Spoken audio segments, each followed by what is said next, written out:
안녕하세요. 김정아입니다. 네, 오늘 이 시간에는 중앙당 옷가 선출 과정에 대해서 제가 한번 영상을 남겨보려고 합니다. 이번에 김정은 유고서를 겪으면서 그 안의 내용이 왜 외부 밖으로 나올 수 없는지에 대한 시스템 문제를 제가 잘은 모르지만 어릴 적에 중앙당 옷가에 선출됐던 그 어릴 적에 거기에 선출돼서 빠져나오게 했던 제가 그 과정을 설명하게 되면 어떤 사람들이 대체로 그 안에 규모가 돼 있는지에 대한 짐작을 할 수 있을 것 같아서 그 부분을 아직 뭐 전체적으로 다 구체적인 내용 그 단계를 내가 설명한 적이 어느 방송에서도 없었습니다. 올 연초인가요? 모란봉 클럽에서 그냥 짧게 중앙당 옷가 특수부대였는지 중앙당 옷가였는지 어디에 선출됐는지도 모르고 어릴 때 그거 한번 도피한 적이 있다. 그거에 대해서 짧게 발언한 적이 있는데 그 내용을 다시 좀 구체적으로 제가 정리를 해서 좀 방송할 필요가 있다고 생각해서 오늘 이 주제를 선정했습니다. 그래서 중앙당 옷가 이 내용을 제가 크게 한 세 부로 제가 나눠서 좀 찍으려고 합니다.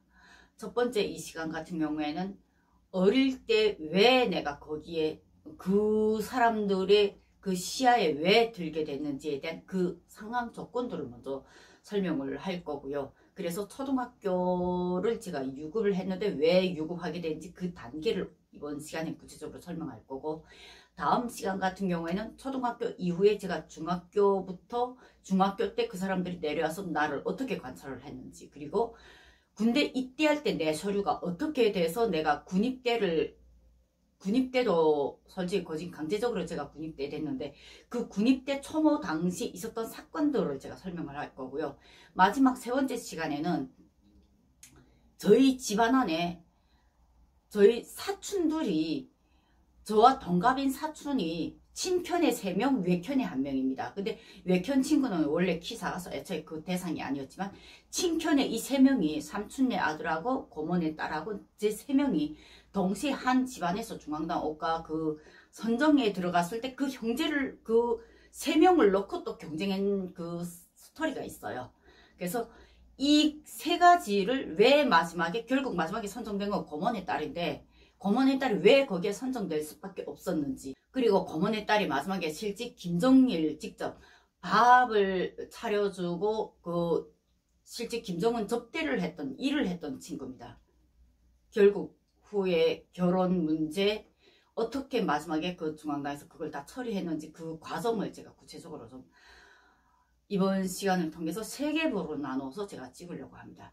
영상을 한 번에 원래 다 엮어서 찍어야 되는데 영상이 길어지면 구독수가 도저히 안 나오고 모두 영상을 보시다가 중간에 끊으시더라고요. 평균 시청 시간을 보니까 그저 3분을 못 넘기더라고요. 그래서 영상을 짧게 조금 나눠서 좀 찍어야 될 필요가 있다 생각해서 찍게 됐습니다. 먼저 제가 초등학교 때 어려서 사건들의 여러 가지 설명하는데 그 사건들이 결국 그 사람들의 시야에 들어가게 된 계기였습니다. 모란봉 클럽의 제 영상을 보신 분들은 아마 기억을 하실 겁니다. 제 어릴 때 특기가 뭐였냐면 그러니까 기억이라는 게 다양한 기억이 있어요. 뭐 책을 본 거 한 번에 다 기억한다던가 다양한 기억인데 저 같은 경우에는 특이하게 길눈이 상당히 밝습니다.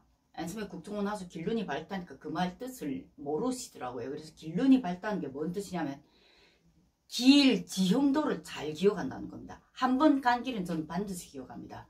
그래서 아직 길을 찾지 못해 헤맨 적이 없었습니다. 한국 와서도 제가 길을 잘 찾아가기 때문에 제가 그 어느 골목에 들어간 그 사무실도 정확히 찾아서 딱 들어가는 거 보고 놀란 분들이 꽤 계셨어요.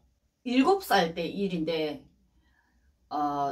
3살부터 5살까지 아버지가 청진수산사업소 기사장이었고 엄마는 당시 백화점 판매원이었습니다. 그러니까 이 판매원이라는 게 북한의 판매원들은 오전 10시가 상점 문을 열고 저녁 10시가 문 닫는 시간입니다. 저녁 9시가 문 닫는 시간입니다. 그러니까 출근 시간이 아침 8시고 퇴근 시간이 10시, 9시 문 닫은 다음에 뒷마감까지 하면 10시에 퇴근하게 되면 집에 11시, 12시에 들어옵니다. 엄마 아빠가 너무 바쁜 상황에서 내가 조금 알았댔대요. 많이 어렸을 때.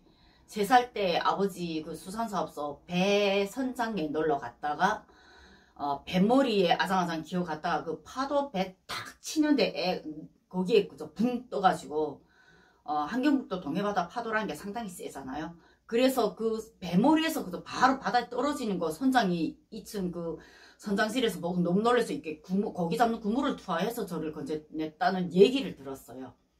근데 그때 이후에 제가 심장이 안 좋아졌대요. 그래서 상당히 건강이 악화돼가지고 급히 어머니 아빠는 돌봐줄 시간이 안 되고 해서 저를 외갓집에 보냈는데 3살부터 5살까지 그래서 외갓집에서 살았습니다. 제가 할머니 손에서. 그러니까 할머니를 엄마로 착각을 한 거예요. 그리고 나중에 저를 학교 유치원 보내야 되니까 저를 청진에 올려 보냈는데 할머니를 엄마로 착각하다 하고 엄마를 오히려 거부를 하는 상황이 돼버렸는데 그 기억을 계속 갖고 있다가 7살 때 내가 혼자 외갓집을 찾아간 거예요.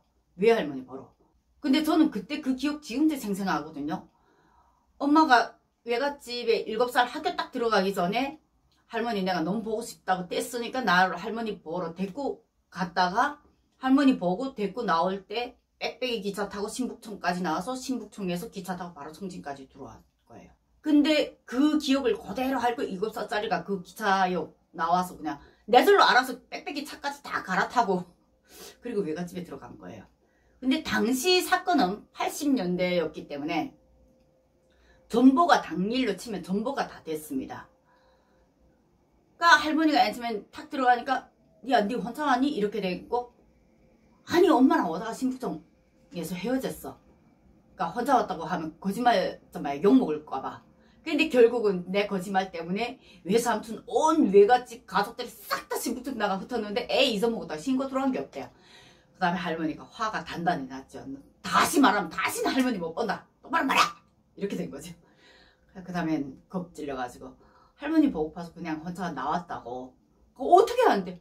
그냥 기차 타고 빽빽이 차 타고 그냥 왔어. 덕성군 장리. 진짜 온 집안안이 경악을 했댔어요. 그래야 할머니가 당장에 그날 밤에 외삼촌 내보내서 얘 지금 외갓집에 와있다. 그러니까 정진에서는 나 잊어먹은 지 하루 만에 나를 찾은 거예요. 그때 당시엔 기차가 잘 다녔습니다. 그래서 청진에서 한경남도 그 덕성군 장흥리까지 올라면 신북청 지나서 그 장흥리까지 올라면 12시간 안에 충분히 와요. 그리고 그 덕성군 장흥리가 위치가 어디냐면요. 모란봉 클럽에서는 어느 정도 산골이란 걸 간단히 얘기하기 위해서 양강도 갑산하고 가까운 곳이라고 했습니다. 덕성리 자흥 다음에 삼기라는 곳이 있고 그 삼기역이 끝인데 빽빽이차 끝인데 종점인데 거기에서 한 40리 걸어 들어가면 양강도 갑산 간판이 딱 나와요. 함경남도하고 양강도하고 딱 연결되는 뒷도로입니다. 그래서 양강도로 다니는 중국 물류 차량들, 함흥으로 빠지는 차량들이 그쪽으로 상당히 많이 다닙니다. 7살 때 사건이에요, 그게. 그 다음에 9살 때 또 사건이 있었습니다. 그때에는 그래도 가족들이 금방 찾았기 때문에 이게 소문이 안 났어요. 그러니까 애가 너무 사고 친다는 소문이 나면 그게 남자애도 아니고 여자애가 그리고 사고 치고 다니니까 이게 소문이 나는 걸 엄마가 철저히 막았습니다. 그래서 주변 사람들도 다 모르고 딱 가족들만 알았어요. 친편에서도 몰랐어요. 외편하고 우리 가족들만 알았거든요. 근데 문제는 9살 때 사건입니다. 이거는 그냥 소문 정도가 아니라 완전히 발칵 뒤집혀진 거죠. 청진씨가. 9살 때 사건이 무슨 사건이냐면 그때 주체사상탑하고 개선문을 금방 건설을 했다고 TV가 막 나올 때입니다. 아랫집에 저희 친구가 아버지가 소련 갔다 와서 텔레비를 난 걸 너무 부러워하니까 아버지가 내가 계속 그 집에 내려가 있는 거 보고 성질 나니까 그 집은 실제 식사량이 저희 집 수준에 따라도 못 오는 집이었어요.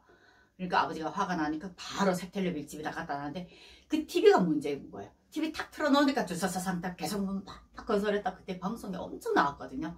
그걸 보고서 멍해 앉아있다가 아버지가 그때 출장 간다고 집에 잠깐 들어왔는 거 보고 아버지 나 저 주차사상탑하고 개선문 보고 싶은데 아버지 편향 출장 갈 때 나 좀 데리고 가라 이랬더니 정신 나간 소리 하고 있다. 학교 안 가고 엉뚱한 소리 하지 마. 빨리 학교 가.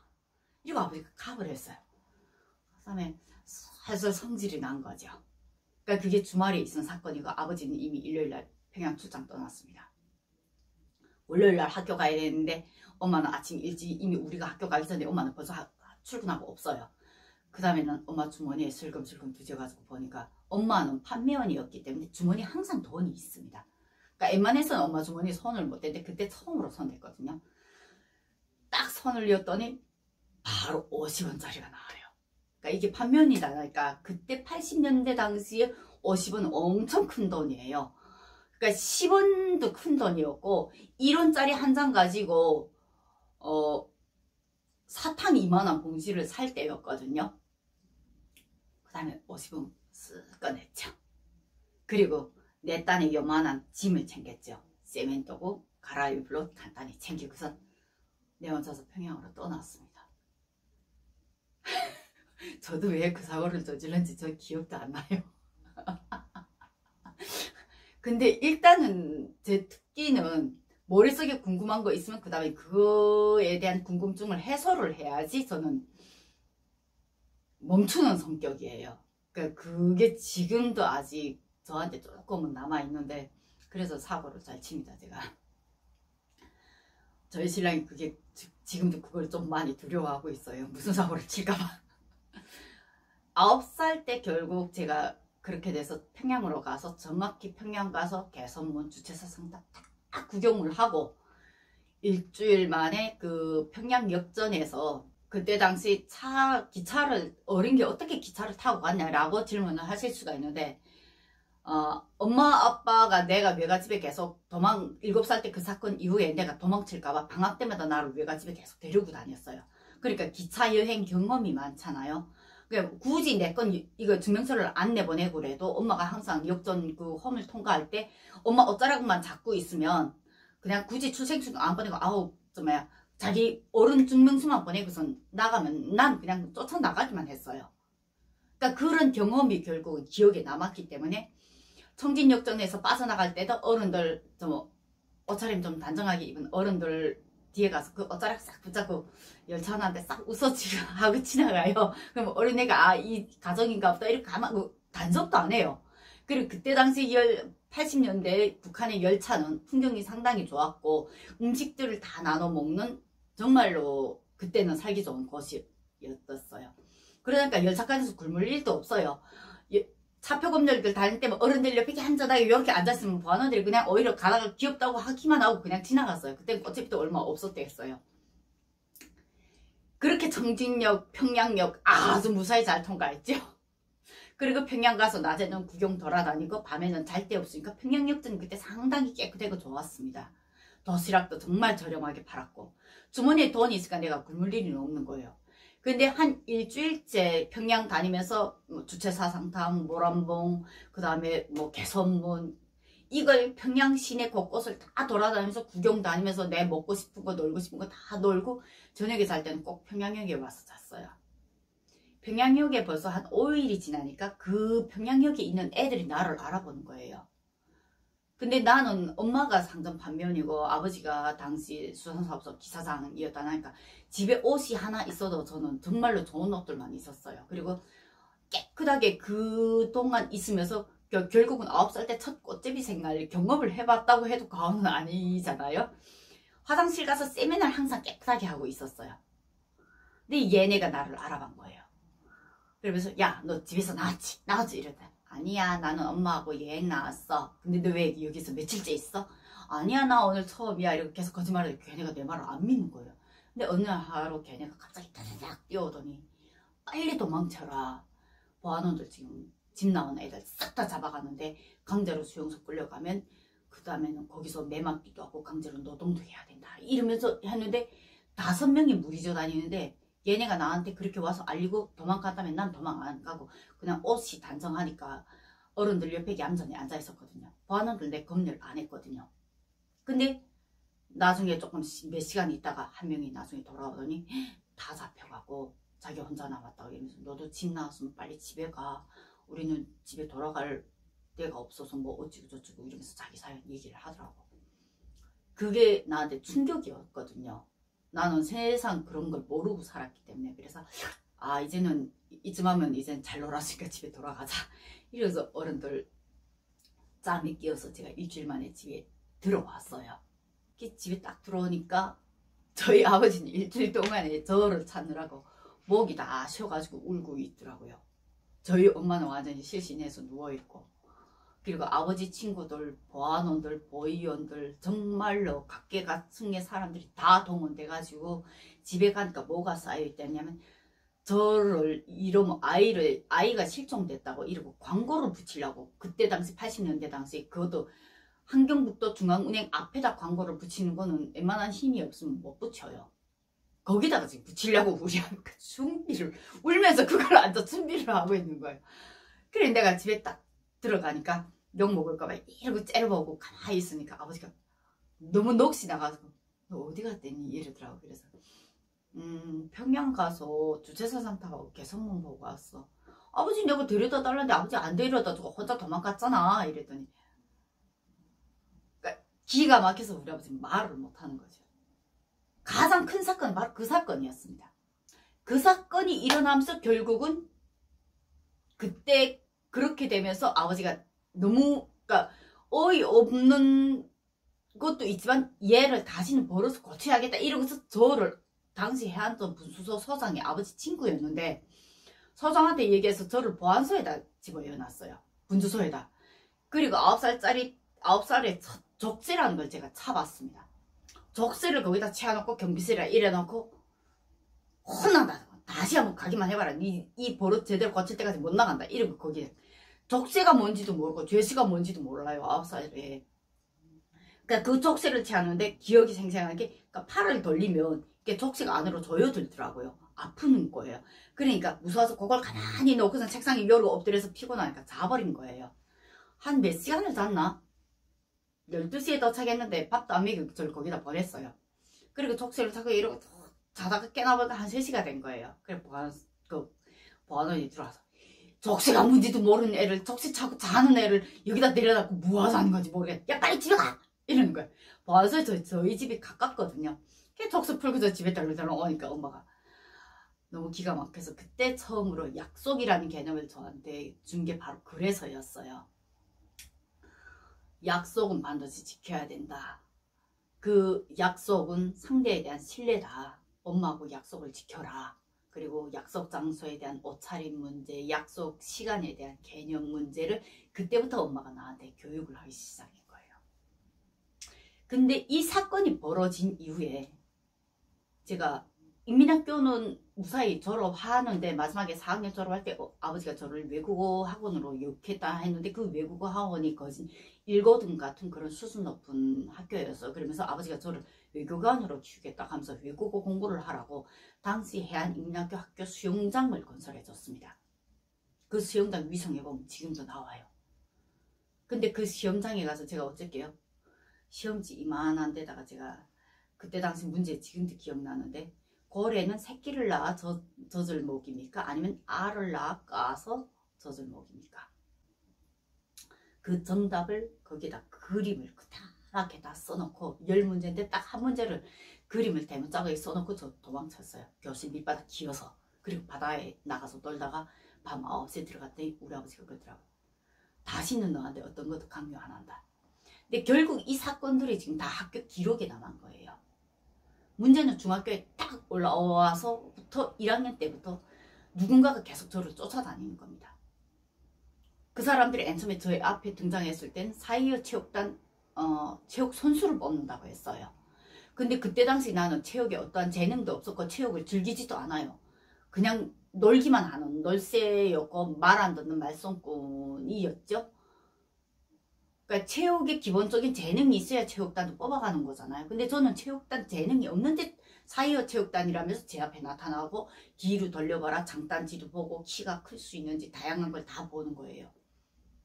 근데 문제는 이 사람들 한번 보고 와서 간 게 아니라, 내가 그때 당시 엄마 나한테 무슨 거는 취미를 붙여준다고 음악부도였다가 무용부도였다가 막 그랬거든요. 근데 이 사람들이 내가 다니는 그 가해 학습반에 무용반하고 음악실 다 쫓아다니는 거예요. 계속 감시하다시피 다니더라고요. 근데 이거를 나는 모르죠. 어떻게 알았냐. 저희 엄마가 상점 판매원이다 나니까 그 지역에 상점 북한의 상업계통은 그 지역에 판매 이런 제품들을 다 공급을 합니다. 자기 지역 주민들에게. 여기 주민센터에서 각 세대들의 뭔가는 있으면 이렇게 통보하고 그런 것처럼 주민센터처럼 지역 상점들이 운영이 됩니다. 그래서 국가에서 공급해주는 신발, 비누, 치약, 옷, 뭐 편리화, 심지어 사이어 선물, 뭐 교복 이런 것도 다 상점에서 다 선물이 돼요. 지급돼요. 그러다 보니까 우리 학교 선생들이 다 엄마 고객인 거예요. 그리고 선생들은 우리 엄마가 완전히 물주인 거예요.